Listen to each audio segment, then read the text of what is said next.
Nah, orang-orang ini yang selama ini saya selalu sebut sebagai orang-orang yang mabuk agama.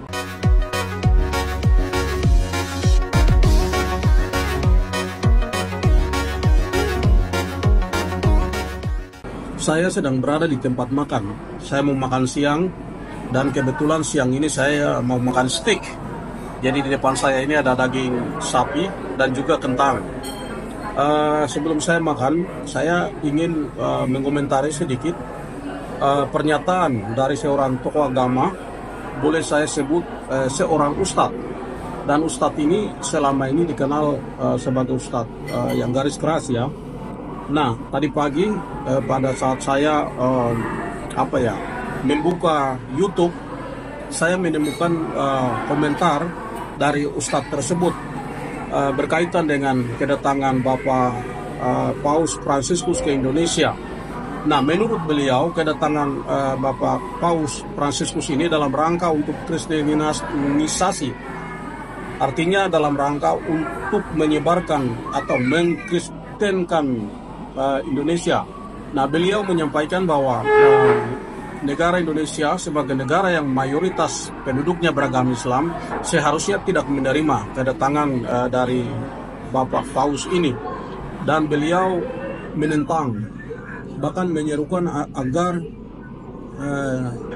segenap warga negara Indonesia untuk menolak kedatangan Bapak Paus Fransiskus ke Indonesia.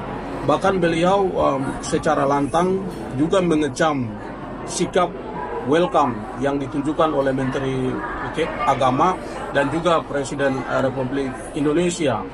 Nah, orang-orang ini yang selama ini saya selalu sebut sebagai orang-orang yang mabuk agama, orang-orang yang sudah tidak berpikir rasional karena sudah terlanjur mabuk dengan dogma-dogma yang tidak masuk akal, sehingga mereka tidak punya rasa kemanusiaan, rasa toleransi terhadap pemeluk agama yang lainnya.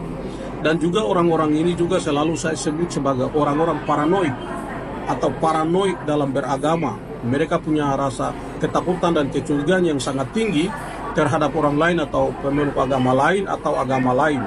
Nah, bayang-bayang ketakutan itu selalu ada dalam kehidupan mereka, sehingga sekalipun kedatangan Paus ke Indonesia dengan maksud yang sangat mulia, karena kita tahu bahwa Paus Fransiskus ini selalu kemana-mana dan menyerukan perdamaian, menyerukan toleransi, menyerukan nilai kemanusiaan, kemudian menyerukan perlunya penyelamatan atau pelestarian lingkungan hidup dan lain sebagainya.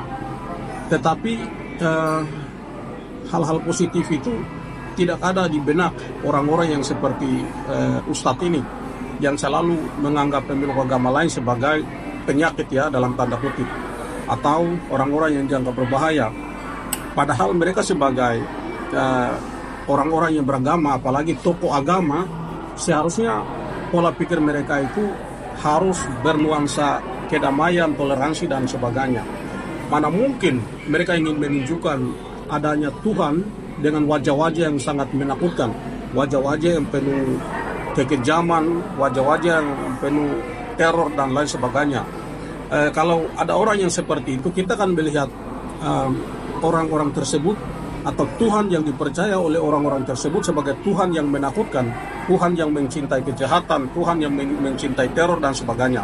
Karena itu saudara-saudara sekalian, marilah kita hidup lebih toleran, lebih damai, saling menghargai satu sama lain. Karena soal siapa yang baik dan siapa yang buruk, sekalipun kita mengklaim sebagai orang yang baik, atau kita mengklaim orang lain sebagai orang yang buruk, kemudian siapa yang akan masuk surga atau masuk neraka itu adalah wewenang Tuhan. Kita tidak bisa mengambil wewenang Tuhan untuk saling mencap satu sama lain dengan hal-hal semacam itu. Karena itu saudara-saudara, marilah kita menjaga toleransi, kedamaian dalam hidup kita di Indonesia ini. Oke, saya mau makan dan saya mengucapkan selamat makan bagi saudara-saudara yang makan, dan juga kepada saudara-saudara yang tidak sempat makan, Tuhan selalu bersama Anda sekalian.